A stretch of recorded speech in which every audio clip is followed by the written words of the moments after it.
Okay, now we're live. Welcome back to the techno-communism conversation. We are setting the stage for a Twitter Spaces techno-communism conversation titled Cybernetic Communist Theory. Myself and the cybernetician will be in attendance, as well as others participating in that conversation, as many as you like. There's a sound at my window.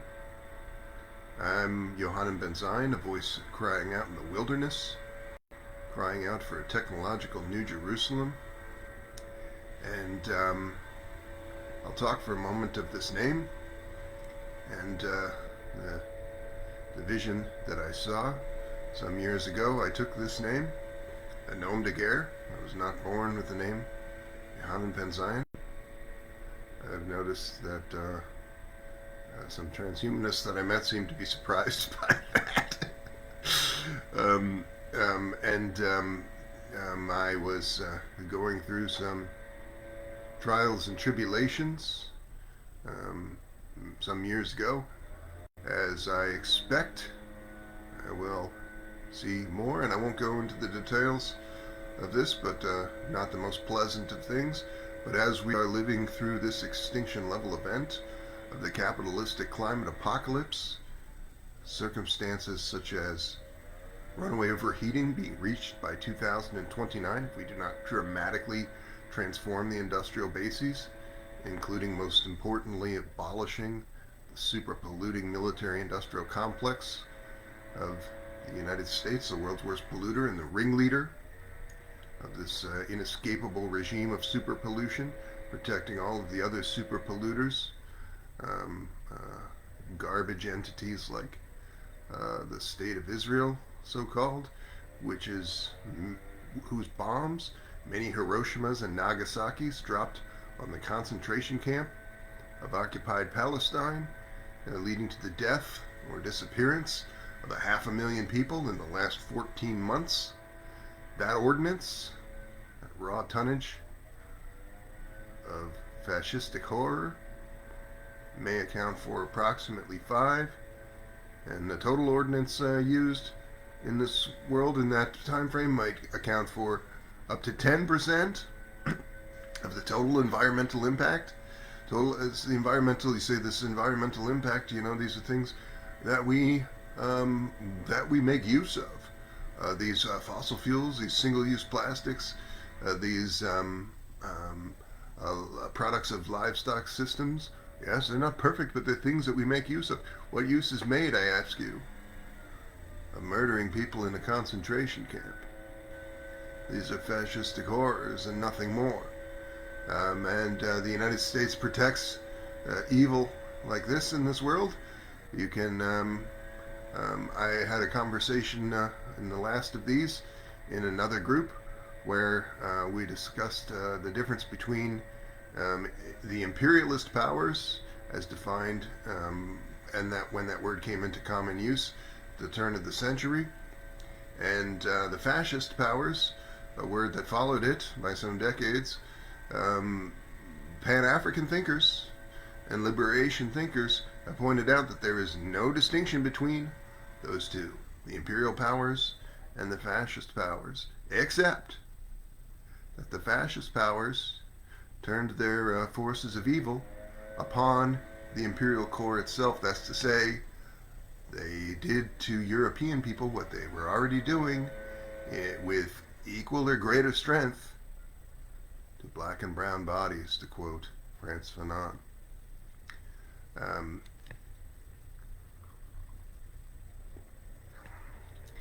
It's not just other imperial fascists of the state kind that are being protected by this inescapable regime of military-industrial complex super pollution. It is also, of course, the fossil fuel concerns and all of the other super polluters in this world that are protected.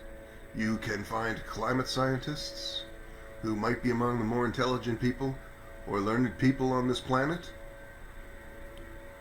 You find a climate scientist, and very few of them will equivocate on this score that we are 5 years away from super pollution, runaway overheating caused by the U.S. enforced capitalist climate apocalypse.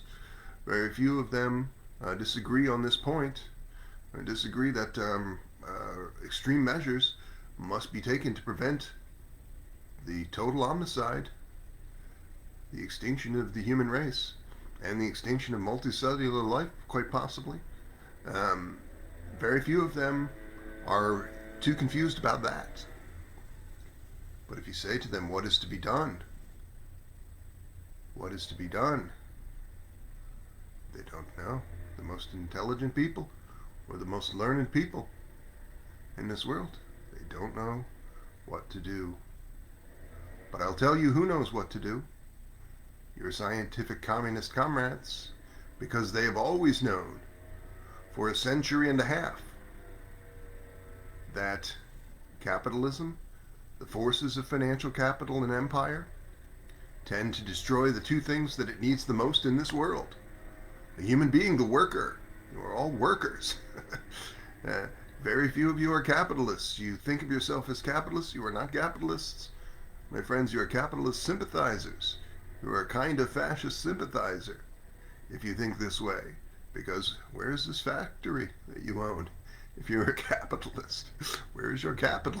You have none. You work for someone else.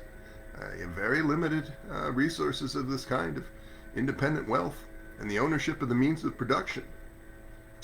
Virtually none of the people who are fascistic sympathizers have those things. You are workers, overwhelmingly. And this vision that I saw many, many years ago, when I think of it, I think of the vision of a man, a true freedom fighter of North America, and there are so few of these. A man known as Nat Turner. Like myself, that is not the name he was born with. His slave masters forced upon him this surname of Turner. His true name is lost to history. And Nathaniel Turner looked up in the sky one day, and what did he see? A full solar eclipse that blotted out the sun, same thing that everyone else in that year had seen. And he looked up and he imagined, again, looking at the sky, that in that hour and in the hours to follow, a great serpent, the great serpent of the Bible, had come. And he said these words, "The serpent is upon us. And the day when the first shall be last, and the last shall be first, is near." And so he took it upon himself to lead a righteous servile insurrection in service to that day of justice. And I think of him quite often, and I imagine that the serpent that he saw is a serpent that I saw, and the serpent that I see. This great ouroboros. I've made some artwork. You could say it's a pastiche, a collage of other artwork. And this artwork is a symbol of this Benzionist cybernetic communism. And it is a bronze globe. Stamped upon that bronze globe is a hammer and sickle. And that bronze globe is encircled by a bronze serpent eating its own tail. A symbol of infinitude and even everlasting life. Things which I believe will become things more associated with humankind in the years to follow. Should we survive? Should we avoid this catastrophic event, the capitalist climate apocalypse, human extinction? This ouroboros, the snake eating its own tail, and this image of across the globe with the um, um, hammer and sickle stamped on it.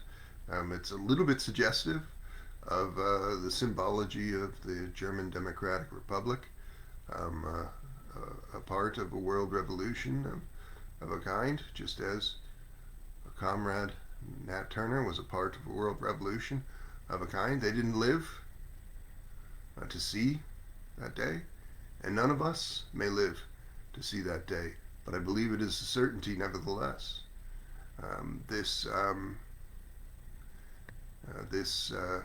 The symbol of the German Democratic Republic was, of course, a compass, the Marxist compass, the second most noticeable of such images, after perhaps the hammer and sickle, or among the more noticeable of such images. And that the symbol of the German Democratic Republic is that Marxist-Leninist compass, surrounded by a sheaf of wheat, being rather like a laurel. So to me, this, if you squint and look at that, you might also see the serpent, the Benzionist cybernetic communist ouroboros, so this is the genesis of that image that I believe might come to be associated with this thing, an AI takeoff, or the people's AI takeoff, a feature of the people's superintelligence, the thing that must be built. But it may well be built wholly independent of my own efforts, of my own influence. I would not begrudge anyone doing that. But I have shared artwork like the very one that I described. The image on the last video and the image on one of my social media profiles right now is that very image, the stamped bronze hammer and sickle surrounded by the bronze ouroboros. And I've shared that with many people, but I've shared many other graphics and designs and graphical messages, infographics, with many other people of a variety of different kinds. Some of them, for example, would be techno-communism graphics that suggestive of an event in the Star Trek universe, but having to do with the people's AI takeoff, and often rather lighthearted, and a variety of different kinds of such images. The one most fitting the description of an infographic of recent times is the one that I've described, giving details of the Vanguard network, the basis for a people's superintelligence. That is an open source large language model work group that had grown to a great size, would be a dramatic workforce multiplier, and could have the strength and scale to prevail upon these offending sectors to stop the capitalist climate apocalypse. I believe that that is eminently possible based on the state of AI agents of an open source kind that are now available to us as we step into 2025. Today is Monday, the 30th, so we have less than 48 hours before we enter this new year. And as we enter 2025, the state of this machine learning subfield of large language models is such that there are open source, freely available, and editable large language models that are not having the environmental impact that for-profit machine learning concerns are having, that are not exploitative in those ways, that they are exploitative, that are the humane and sustainable form of the thing, that these are can be downloaded to many, many computers in this world, and I said, I hope that by my influence or not, there's a lot of people in this world doing important things, and I have shared, um, um, tried to plant the seed of these ideas with an awful lot of them. Um, often as not, just in a comment on some social media platform or other. Um, and For example, the city of Beijing, where I do not have a base of operations, even though I'd like to, there are many millions of PC type computers in that city. And I ran the numbers, and I'm not looking at them right now, but it may be as many as 1.5 million of those computers in this greater Beijing area having GPU machines on personal computers of individuals. It's extremely likely that this people's intelligence, people's artificial intelligence formation, that people's superintelligence is coming into existence in places very much like this, and that all of these might be occurring in many different places, independent of one another effectively, but with the understanding or with a certain kind of a destiny to very soon become interoperating at a larger global scale with one another. Um, and well, I was going to tease some of the conversations to do with theory works related to cybernetic communism.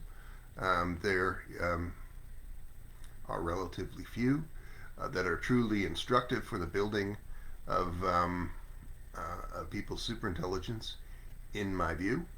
I think you are well served to learn as much as you can about the CyberSyn project. So you can watch one video that I watched that's quite accessible is from the podcast called Tech Won't Save Us with Paris Marx, where he interviews a scholar on the CyberSyn project named Eden Medina. And so that is a pretty good first foray into understanding the technical aspects of the people's superintelligence, which I believe is more important. It's more important to conceive of this thing than it is to have ornate theory views of this. So I do read an awful lot of these books. I've just read a book, that would tend to fit this description, more to do with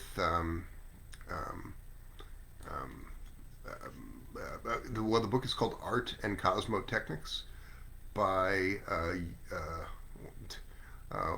YUKHUI is the person's name. I'm not going to mispronounce their name, but this person's Chinese American scholar, if I'm not mistaken. And this book was published just a few short years ago. So at the edge of this time when we have come into this prospect for machine learning as a basis for people's superintelligence. So it was published in 2021 and written shortly before. So it was written at precisely the same moment that people were developing these first open source large language models that now serve as research assistants. And so it imagined some of this, but without really knowing exactly what was going on there. But it nevertheless anticipated some of this being a rather prescient work to do with cybernetic communism. And I would recommend that book. And that's pretty close to being on topic in the way that I said that reading books about the Cybersyn project, which was building of a technological planned economy in Chile in the early 1970s, before the fascist U.S. Sabotaged that nation, leading to the death of 1 million people under the fascist Pinochet, a puppet of the fascist United States.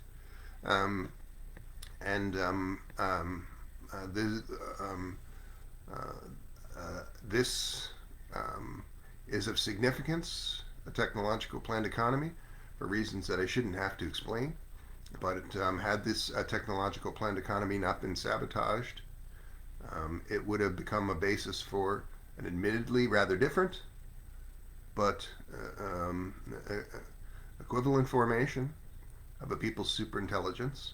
And so had this people's superintelligence been allowed to blossom in the form of technological planned economies growing across the South American continent, I believe we would have already seen an AI takeoff, a technological singularity, by around the year 2010. The actions of the fascist United States of turning networked computing and advanced computing and basic computing systems into the plaything of destructive financial capital and empire, and somehow convincing so many of the masses, particularly of the West, that project, which co-evolved with the destruction of things like technological planned economies, is somehow the highest form of technological advancement. These are lies, of course.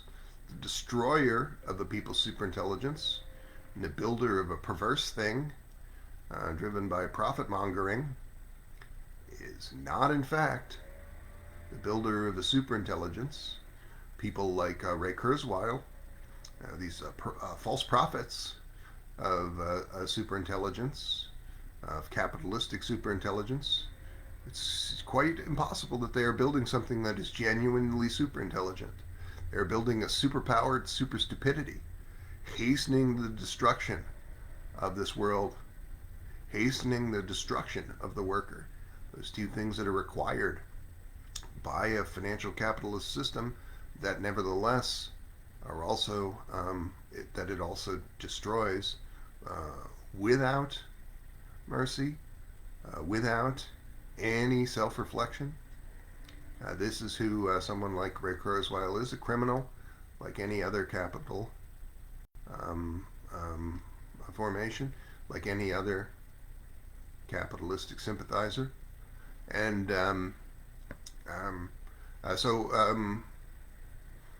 people like the author of Art and Cosmotechnics, or works related to cybernetic communism, but only perhaps more tangentially, much of post-Marxism, much of the writing to do with socialistic and communistic theory of the last decades, it often does reference advanced technology or computing systems in many ways, but I would tend to describe this as not being cybernetic communistic in the ways that more closely related works like those of Paul Cockshott are, because of this post-Marxism. While it does have many interesting things going on, it is to some degree like the works of Slavoj Žižek, for example, a rejection of the achievements of state socialism, and in some way a call for some other formation, which I believe is what the people superintelligent is in pursuit of. However, there is a lot of reason to distrust people who are rejecting the achievements of lowest form state socialism, who are not specifically advocating for some new system.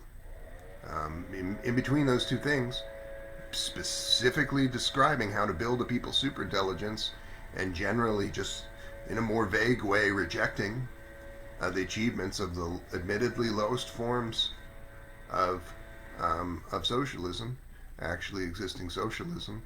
Um, uh, in that space also exists a people like those people working for U.S. intelligence agencies, like those creatures of this CIA-run world, whose only real interest there in entering this world of a political philosophy is to sabotage the project for the abolition of private wealth, to sabotage the project for a people's government, to sabotage the projects for liberation and emancipation from these forces that are killing our species and our planet.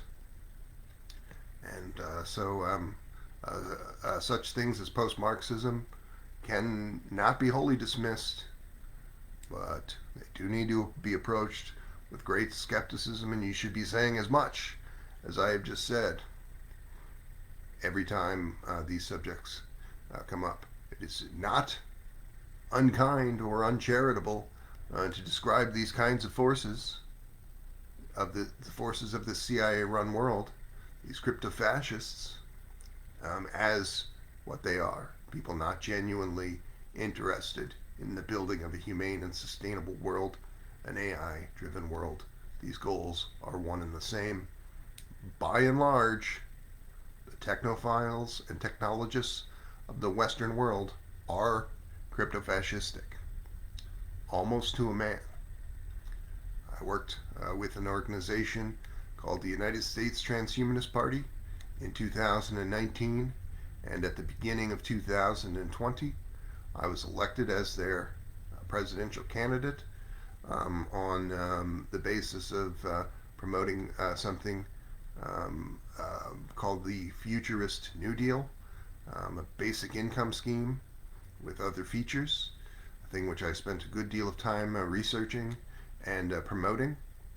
But I realized in working with those people that these were not the sorts of people who would help to bring about things like a humane economic policy like that of a basic income scheme, because suddenly something happened called the coronavirus outbreak, and these people who had been ostensibly supporters of a basic income, many of them were, many tech bros really do talk about basic income, but when the rubber meets the road and there are things like lockdowns, which are a logical first step toward the rolling out of social programs like a basic income, these people were pushing back against the lockdowns. That is what all of the leadership of the Transhumanist Party were doing at the beginning of 2020. Or, like the chair of that party, which is not really a party, it would be more correctly described as a right-wing think tank, influenced by those very forces of U.S. intelligence that I described. I described a person who operated in a media capacity, who's basically the second in command of that organization when I was there, who was a person who worked for a United States three-letter agency. That's not a matter of speculation. That person had written on their resume, I work for, at present, work for a U.S. three-letter agency, and I make no bones about it. So I'm not going to mention this person by name, but I'm not doing them some great disservice by saying this, because it was common knowledge among people in that organization at that time. When I started to criticize this organization on this basis, which the basis being that these people are crypto-fascists, that they are people who will say one thing when there are no chips in the pot, so to speak, engaging in what is known as a limited hangout of the crypto-fascist. The crypto-fascist will pretend to have some features that are socialistic when there is no prospect of that socialistic outcome. When that prospect begins to become more realizable, they will drop back and punt into the safer, more fascistic territory, which is exactly what I saw quite nearly all of the people in the transhumanist movement doing in 2020. And I said, these people are never going to be anything but a part of the problem. They are never going to be anything but crypto-fascistic creatures of a professional managerial class. And I have to find another way forward if I am going to honestly work toward this outcome of an AI takeoff. An AI takeoff that is of a kind that actually benefits people, not the present bourgeois AI takeoff that is only harming people and this planet. And so it was this a stark realization that made me begin to study political philosophy in a way that I had not done before. I was not wholly unfamiliar with political philosophy, but I was not actively seeking out works like those that I've described to do with cybernetic communism, like Art and Cosmotechnics, or approximately 75 books that would be in some way related to cybernetic communism that I've since read, or the many, many other books that I couldn't even put a number on that I've read that are relating more generally to revolutionary thought, liberation thought, or scientific communism. So these two fields, scientific communist writing and cybernetic communist writing, we could say the ones that fit that description of not merely being a lot of post-modern left-ish jazz, like the works of Zizek, the ones that actually fit the description of things that would be tending to describe a people's superintelligence, like the works of Paul Cockshott. It's relatively limited, the total quantity of cybernetic communist writing. We could say a few dozen books that truly fit that description. Although when you broaden it to include these post-Marxists who make repeated allusions to advanced technology, then it's a number more in the hundreds. I have not read every single thing that's ever been written about cybernetic communism, but I think that I've read about as much as anyone on this subject in these relatively few short years that I have tried to make an honest survey of the state of political philosophy and computing and advanced computing and advanced systems, and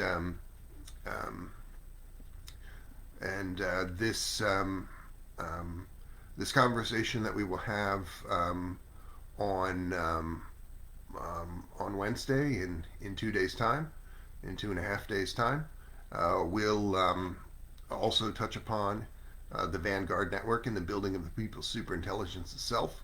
And I encourage you to attend for that reason, if no other, so that you can become an active participant in this thing, this extinction level event that we face.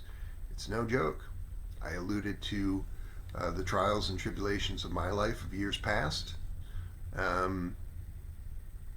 You will face trials and tribulations as bad or worse than you have faced thus far, as we push up to this period of human history that we could call runaway overheating caused by the capitalist climate apocalypse. There will be many things that will coincide with this. It will be quite unpleasant, and less so, far less so, if we begin to build this thing with the strength and scale across many continents to millions of users that is a position to actually stop the capitalistic climate apocalypse. Scientific communists do recognize that there is a path to stopping the ravages a financial capital and empire. There is a way to do this, but it involves massification. It involves a great number of human beings becoming oriented towards, that is, understanding these ideas of revolutionary thought and liberation thought, becoming willing to not merely take some risks, not merely become engaged in the political systems that as they stand, which are captured by fascistic forces, so they stand for very little, but be willing to become militant in great numbers. And that is the thing that few at present in the Western world are willing to do, because they are these capitalistic, fascistic sympathizers. They don't recognize this, and so they see this as simple pragmatism. But I ask you, what is pragmatic about going along with the forces that are killing our planet? That is no pragmatism. It's quite the opposite. So we have to be willing to become this thing. More like Nat Turner. Nat Turner, by the limitations of that time, was not thinking very much about a people's superintelligence or advanced computing systems. These things had been barely dreamt of at all by anyone. Says Nat Turner's life coincided with the time that Mary Shelley was alive and wrote the modern Prometheus of Frankenstein. So it's a person who anticipated some such concepts. There were others who anticipated some such concepts alive at that time, but not in the way that we're describing, not even in a way of some kind of proto-systems theory analysis, really. No one was doing this.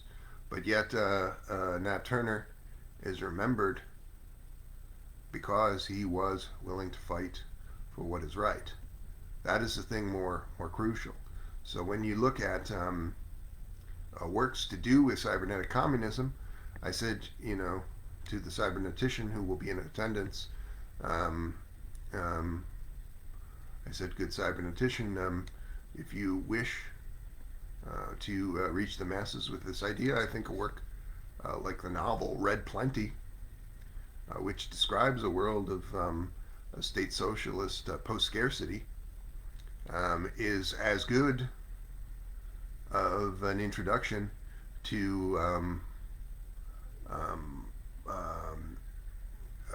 the thoughts of the fighter for people's superintelligence as, say, almost anything that's written of the denser works of the kind, the density is not necessarily winning quality there.